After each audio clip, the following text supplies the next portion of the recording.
Hello students, today also I'll continue with the organic chemistry from class 10 syllabus. Today I'll start with alkynes. In your syllabus only ethyne is there. So I'll start with the preparation of ethyne and then I'll complete with the chemical properties of ethyne. So first is the laboratory preparation of ethyne. How is ethyne prepared in the laboratory? Let's see. When calcium carbide reacts with cold water, it results in the formation of ethyne and along with that calcium hydroxide. This is the reaction. I'll just break up the bonds and show you the reaction so that you can understand it clearly. Now this is the structure of calcium carbide. In the structure of calcium carbide there is a carbon-carbon triple bond.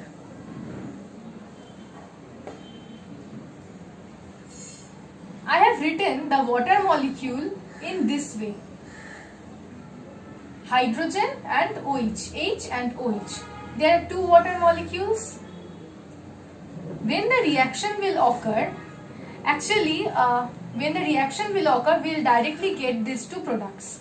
But I'm just showing you this breakup in order to make you understand well so that it is easier for your study.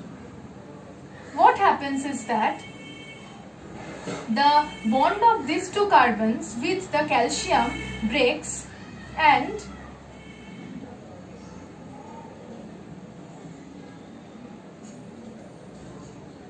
these two hydrogens of water will form bonds with these two carbons, giving you ethyne. And what is left? This calcium is left and these two OH are left. So calcium will combine with the OH minus to give you calcium hydroxide. There are certain impurities which are formed, arsine, phosphine, these are the impurities formed. They are being removed by, some are being removed by water and the product is later being distilled. Impurities portion is not important for the laboratory preparation of ethyne. That is not there in your syllabus. Okay, this is how ethyne is prepared in the laboratory. Okay, next I will come to some general methods.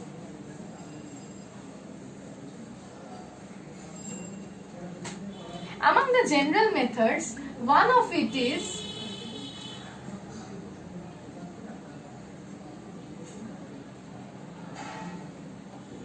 (1,2-dibromoethane).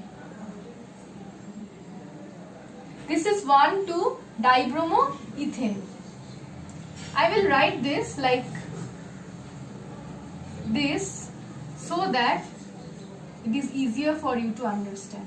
When 1,2-dibromoethane is boiled with alcoholic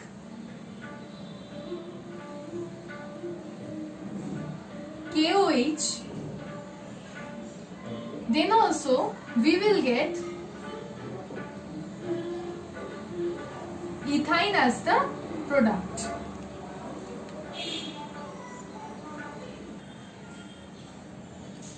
Ethyne is obtained, but I'll just show you the balanced reaction if needed.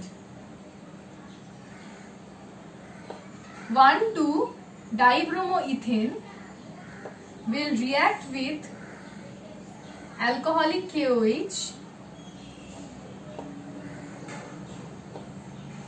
It is boiled with alcoholic KOH to give ethyne, along with that KBr and water. This is the balanced reaction. Basically 1,2-dibromoethane will be boiled with alcoholic KOH to give you ethyne. These are the side products. Okay.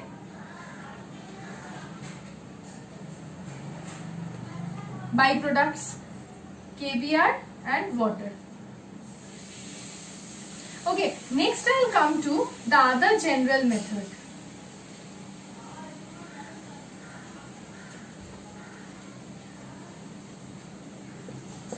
The other general method is pyrolysis of methane. When pyrolysis of methane occurs at 1500 degrees Celsius in electric arc, then also we will get ethane as the product and along with that hydrogen. This reaction is known as pyrolysis. These are more or less the three methods by which ethane is prepared. First is the laboratory preparation from calcium carbide, and next two are two other general methods. Okay, next I'll come to the chemical properties. Among them, first is the addition reactions. Since carbon-carbon triple bond or ethane is unsaturated. Since ethane is unsaturated, so it will undergo addition reactions. Among the addition reactions, first is catalytic hydrogenation.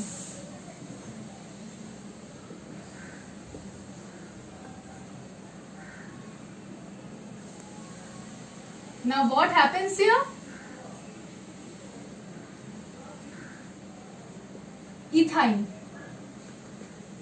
is being treated with hydrogen in presence of catalyst nickel, and temperature is maintained 300 degrees Celsius. Hydrogen, one of the bonds from the carbon-carbon triple bond will break and hydrogen will be added to both the carbons, giving you ethene, which on further hydrogenation in presence of nickel and 300 degrees Celsius temperature, another bond will carbon-carbon bond will break and another hydrogen molecule will be added. That will give you ethane as the product. From ethane to ethene and finally ethane. Okay, this is catalytic hydrogenation. The next addition reaction is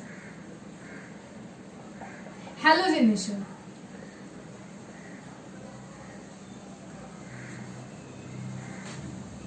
Halogenation. Halogens are added by this process. Among halogenation, the first one is reaction with bromine.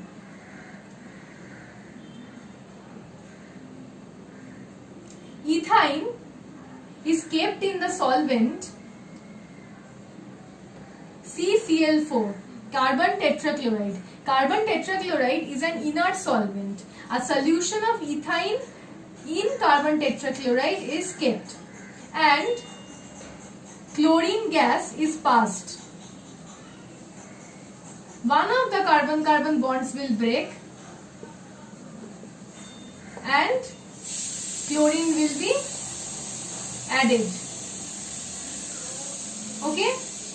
Now again on this molecule chlorine will be further added to give, this is the dichloro product and this is the final tetrachloro product. The name of this product will be 1122 tetrachloroethane. Okay. Instead of chlorine, if I add bromine,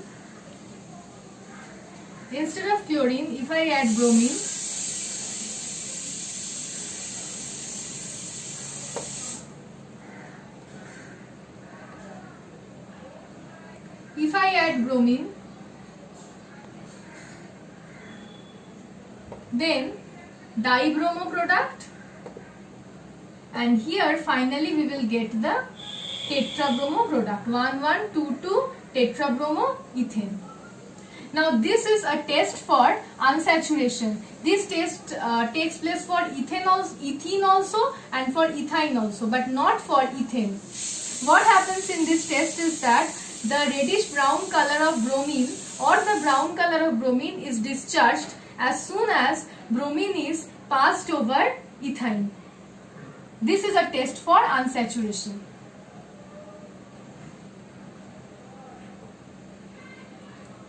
Okay. Next I will come to the addition of halogen acids.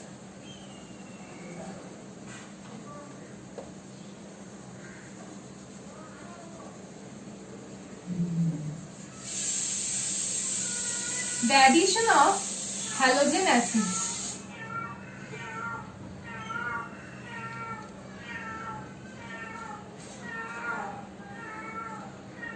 HBr is added to ethyne at room temperature.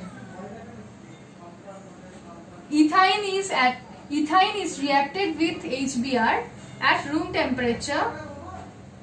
One of the three bonds of carbon-carbon triple bond is being broken, and to it one hydrogen and one Br is added. If further HBr is added to this reaction, another carbon-carbon bond will be broken and HBr will be added. This will give you 1,1-dibromoethane. This is the first carbon, since functional groups are attached to this carbon, so 1,2,1,1-dibromoethane. This is the name of this product. Okay, these are more or less the addition reactions. Next I will come to ozonolysis. Ozonolysis of ethyne. Ozonolysis of ethyne. When ethyne is treated with ozone, it results in the formation of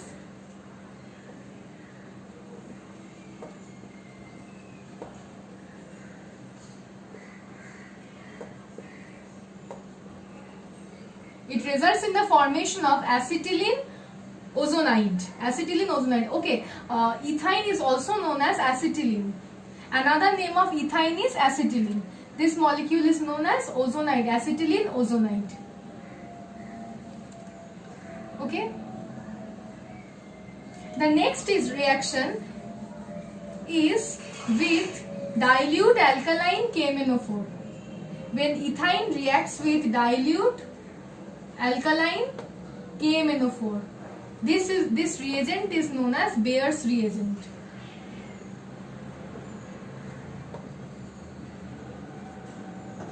When ethyne reacts with dilute alkaline KMnO4, it results in the formation of oxalic acid. This is also a test for unsaturation, because the purple color of KMnO4 is discharged and we will get a green color as soon as dilute alkaline KMnO4 reacts with acetylene. The heading is not ozonolysis, okay? I forgot to remove the heading from there.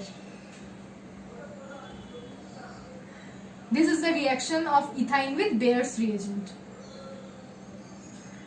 This reaction of ethyne and ethene with dilute alkaline KMnO4, that is Bayer's reagent, as well as the reaction of ethene and ethyne with bromine water, these two are the tests for unsaturation. That is, you can distinguish ethane from ethene or ethyne by two tests. One of it is bromine, that is bromination, and the other is Bayer's reagent.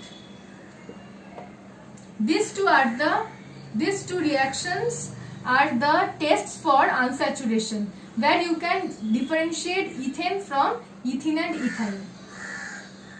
Next I'll come to the test for ethyne. That is the chemical test which is required to differentiate between ethene and ethyne.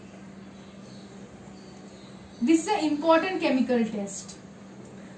What happens is that if ethyne is reacted with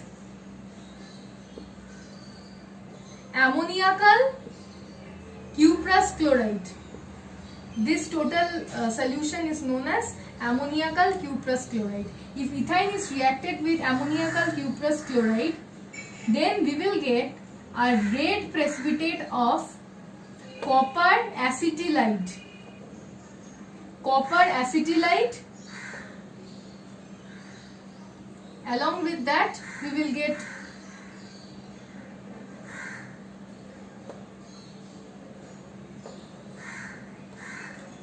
okay.